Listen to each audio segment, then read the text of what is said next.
Hey guys, Mr. Moody here. As you have figured out, I'm not there today. I've got a fever. I'm not feeling well. But the show must go on with your And Then There Were None essays.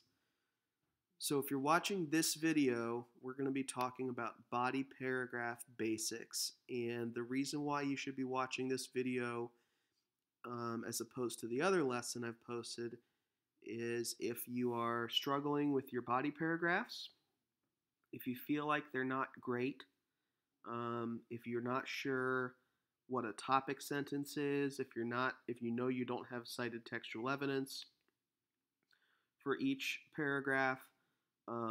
So as you watch this video, I want you to think about which things you really need to focus on. And I'll stop at different points and you can sort of evaluate whether or not you've done those things in your writing, and then you can move on. Now, if you feel like your body paragraphs are really solid and you're trying to go over the top with your writing at this point, I would watch the other video. But here we go. So in your writing, we're going to be focusing on your body paragraphs, okay? Your body paragraphs. And each body paragraph is going to start with what we call a topic sentence. Now that topic sentence gives you the main idea of what that paragraph is going to discuss. It's going to talk about just that one particular component of your thesis statement. So for example, if your thesis statement is that the theme of the essay is revealed with conflict, characterization, and symbolism, then the first body paragraph is going to be about how conflict reveals the theme. And your topic sentence should simply state that. So in our example, the narrator has an internal conflict that helps reveal the theme. Boom. Your first sentence needs to state what that paragraph is about. If it's conflict, it's about conflict. If it's about a character, it would say it's about a character. But make sure you mention the theme in there, okay? Because that's what everything has to come back to at this essay. Once you have your topic sentence written, okay, then you need to figure out how you're going to prove that. How are you going to support that topic sentence? How am I going to prove that the narrator has an internal man versus self conflict? Helps reveal the theme. Well, I'm thinking, what's the conflict in the telltale heart that helps show the theme about how the human mind can't withstand guilt?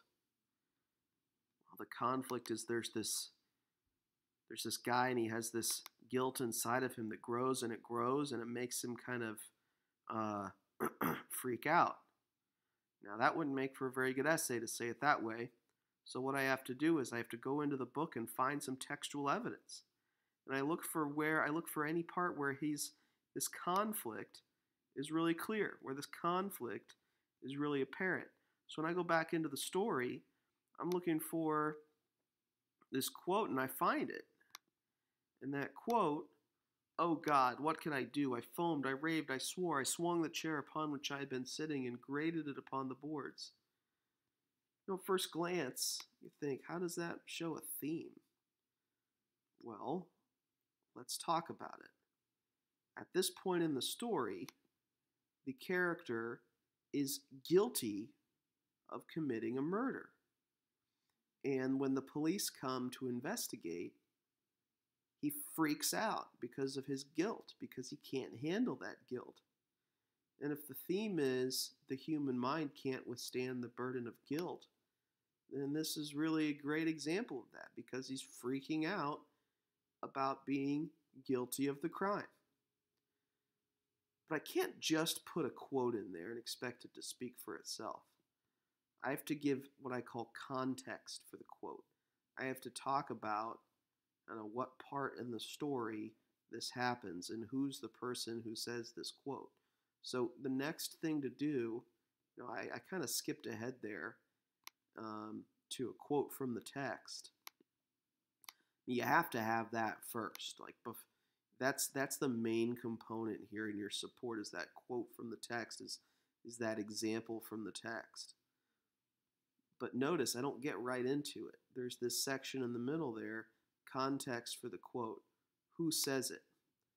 By the way, I meant to highlight this in yellow. That's what we've been doing all along. We had our transitions in green and our topic sentences in yellow, so I'm going to change that.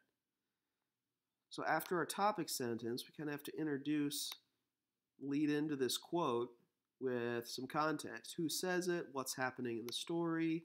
Kind of summarize what's going on with some chronological transitions.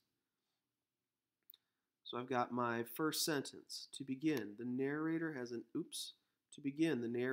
internal man versus self conflict. Okay, so who says that? The author describes how guilt builds within the narrator after he murders the old man. So I've established that it's the narrator who I'm talking about. And then I use some summary transitions, some chronological transitions to tell the reader what part of the story this is happening in.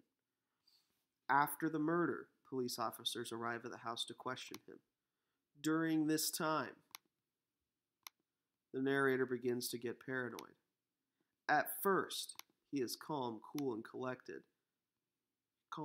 composed. But as he feels more and more guilt, his mind races. Look at all these transitions. They kind of show the chronological order of the story. So I'm going to stop right here, and I'm going to ask that if you haven't really done this in your essay, that you pause this video right now and you focus on finding a great piece of textual evidence support to prove your topic sentence, and then try to summarize and lead into that quote. Kind of tell the reader how that happens, okay? So pause and make that happen. Come back when you're done, okay? I'll wait. All right, once you're ready to move on into the analysis of the quote. By the way, we used some transitions, chronological transitions earlier, and we highlighted those in green. I'm just going to mark those there. But if we're ready to move on now to the analysis of the quote, kind of talking about your own thinking, what's important about it?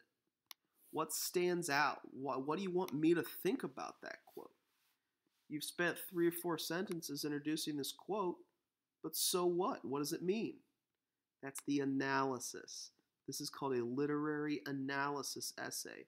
We get a quote from the literature and we analyze it. So how does that reveal the theme? Well, let's analyze this quote. So I'm just summarizing my thinking. The narrator is struggling with the decision of whether or not to admit the crime. His guilt has built up so much that he can't contain it any longer. Put another way, that's a nice little transition to clarify an idea. Put another way, he cannot withstand the burden of his guilt, which perfectly illustrates the story's theme. Boom.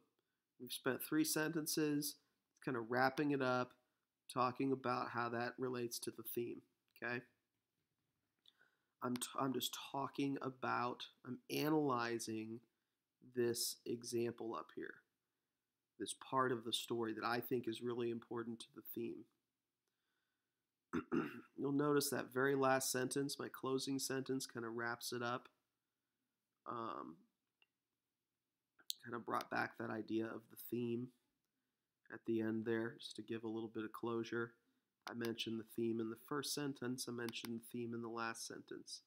Nice little bookends to the paragraph.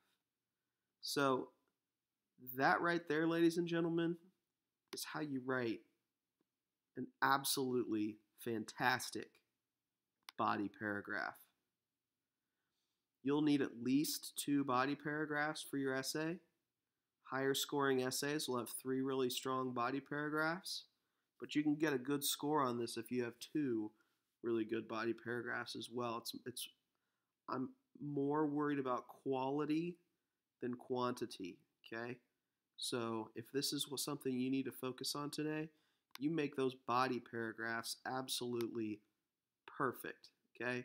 Do everything you can to knock the body paragraphs out of the park.